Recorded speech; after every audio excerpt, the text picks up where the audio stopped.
আসসালামু আলাইকুম। আজ সকালটা ছিল খুব সুন্দর। আমরা সাফিয়ানের দাদুর বাড়িতে ছিলাম। সকাল সকাল চিন্তা করলাম ভিডিওটা করি, এবং আজকে যেহেতু শুক্রবার সবাই বাসায় আছে, ছেলে মেয়েদেরও স্কুল বন্ধ, ছেলে মেয়েরাও সবাই একটু দেরি করে উঠলো। আর এই ফাঁকে আমি ভিডিওটা শুরু করে দিলাম। আজকে আমি নিজেও ক্যামেরার সামনে আসলাম। এর মধ্যে আমার শাশুড়ি আমাকে বলল যে একটু কাঁঠালের বিচিগুলা বেছে দাও। পরে দিয়ে কাঁঠালের বিচিগুলা বাছার সময় এর আগে আমার হাতে খুব ব্যথা লাগছিল। পরে আমি চিন্তা করলাম হাতের নখে ব্যথা পাবো, তাই একটা টেকনিক খাটালাম, একটা সেফটি পিন নিয়ে নিলাম, এবং পরে দিয়ে চিন্তা করলাম সেটা আপনাদের সবার সাথে শেয়ার করি। এই টিপসটা আপনাদেরও কাজে লাগতে পারে।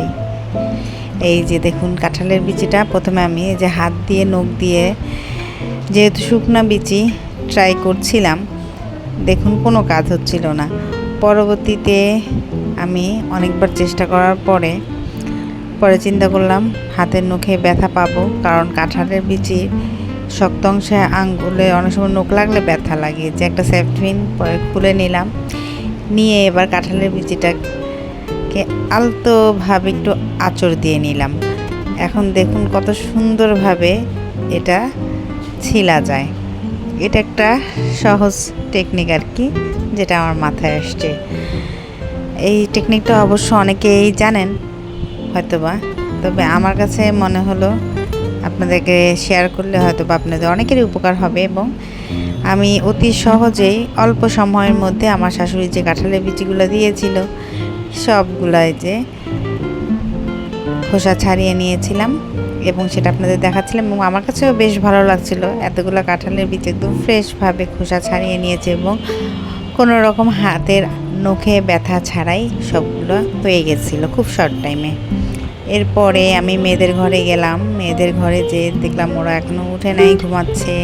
দরজাটা আস্তে করে লাগিয়ে দিলাম, ওদেরকে ডিস্টার্ব করব না। এই দেখুন এখন সাফিয়ানের আব্বু এতই ব্যস্ত থাকে, শুক্রবারে ওর সময় নাই, ওর অফিসিয়াল কাজ ওর করতেই হবে, তাই ও ল্যাপটপ নিয়ে বসছে। এখানে আমার ছেলে ঘুমাচ্ছিল দাদা ভাইয়ের সাথে। কিন্তু একটা কথা হলো, যার মাথা তার অবশ্যই ব্যথা থাকে। আমার শাশুড়ি অসুস্থ, তারপরে উনি অনেক কাজ করে, কিন্তু এই যে আমার শ্বশুর উনি রুটিগুলো বেলে দিচ্ছিল। আমারও যেহেতু পায়ে ব্যথা এবং কোমরে ব্যথা, আমি বসে কাজ করতে পারছি না, তাই উনি রুটিগুলো এত সুন্দরভাবে বেলে দিচ্ছিল, আমার খুব ভালো লাগছিল দেখে। এই যে চুলায় এটা মাছ তাল রান্না করছি, দুধ চিনি দিয়ে, পরে আমি যে একটু নাড়াচাড়া করে দিলাম। এবং পাশাপাশি এটা ছিল নেহারি। আর খুব সকালে আমিও ঘুম থেকে ওঠার আগে মা মুরগি মাংসটা রান্না করে রাখছিল রুটি দিয়ে ভাত দিয়ে খাবার জন্য, এবং সাফিনা আপু তার কাজ করেই যাচ্ছিল। তারপর আমি আবার আমার শ্বশুরের কাছে এসে আমার শ্বশুরের রুটিগুলা বেলানোর জন্য অপেক্ষা করছিলাম। এরপরে ভাজার এই দায়িত্বটা আমার। সবসময় আমি ভাজি, যেহেতু আমি দাঁড়ায় কাজ করতে পারি, বসলে একটু সমস্যা হয়, এবং ডাক্তার কিছুদিন আমাকে একভাবে বসে কাজ করতে নিষেধ করছে, তাই যতটুকু পারা যায় এই যে রুটি দাঁড়ায় দাঁড়ায় ভাজার কাজটা আমি করি। আব্বু রুটিগুলো বেলে দিয়েছে, আমি ভেজে নিচ্ছি। আসল কথা কি, যে কোনো একটা সংসারে যখন থাকা হয়, সবাই মিলে যদি একসাথে মিলেমিশে কাজ করা যায়, সেই কাজটা অতি সহজে হয়ে যায়। এটা কিন্তু ঠিক, একটু মিলেমিশে কাজ করা, সেটা ছেলে হোক মেয়ে হোক। আমরা অনেক সময় মনে করি যে বাড়ির বউদের সব দায়িত্ব, বা বাড়িতে যারা মুরব্বী মহিলারা আছে আমাদের সব দায়িত্ব, কিন্তু যদি এখানে ছেলেরা যাও নিজেরা চিন্তা করে যে আমরা যতটুকু পারি হেল্প করব।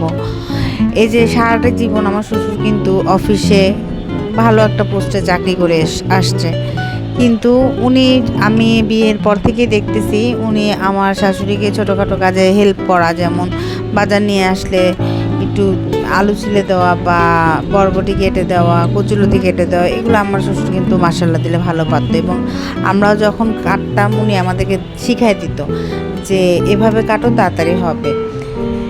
এই আর কি, যে বসে না থেকে যে সবাই মিলে হাতে হাতে যে করার ফলে কিন্তু কাজও সহজ হলো, সবার উপরে একদম প্রেশার পড়লো না, সবাই মিলেমিশে কাজ করলে কাজও সহজ হয়ে যায়। তারপর যখন রুটি সম্পূর্ণগুলো বেলা হয়ে গেল, তারপর আমি আবার নিয়ে রুটিগুলো সেঁকে ফেললাম। যদি যে কোনো মানুষ একজনই তরকারি, আমার শাশুড়ি রান্না করছে, আমি যদি তরকারি রান্না করতাম তারপর আবার রুটিও বেলতাম আবার এগুলো সেঁকতাম, একজনের উপরে অনেক প্রেশার পড়ে যায়। তারপরেও আবার প্রেশার তো বড় কথা না, কাজও তাড়াতাড়ি হয় না। আমরা সবাই মিলে কাজ ভাগ করে নিচ্ছি দেখে আমরা শর্ট টাইমে সকাল সকাল সব কাজ সেরে ফেলেছিলাম। রুটিগুলা মাশাল্লাহ দিলে আমার কাছে খুবই ভালো লাগতেছিল। আব্বু এত সুন্দরভাবে রুটি গোল করে বেলতে পারে। আসলে আমি এত বছর সংসার লাইফে, প্রায় 18-19 বছর, আমি কিন্তু এখনও রুটি ঠিক মতো এভাবে বেলতে পারি না। আমার সেই অভিজ্ঞতা হয় নাই, সবার তো সব হয় না। আর বরাবরই যেটা বলি, ভিডিও করাটা আমার একটা শখের কাজ এবং আপনাদের সাথে শেয়ার করতে আমারও খুব ভালো লাগে, তাই আমি ভিডিওটা সবার সাথে শেয়ার করছি।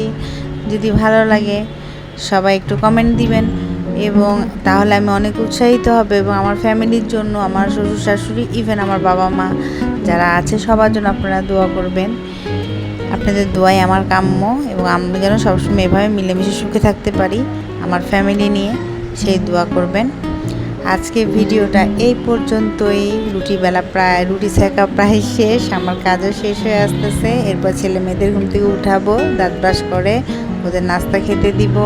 সবাই ভালো থাকবেন, সুস্থ থাকবেন, নিরাপদে থাকবেন এবং যে যেখানে আছে খুব ভালো থাকবেন। আল্লাহ হাফেজ।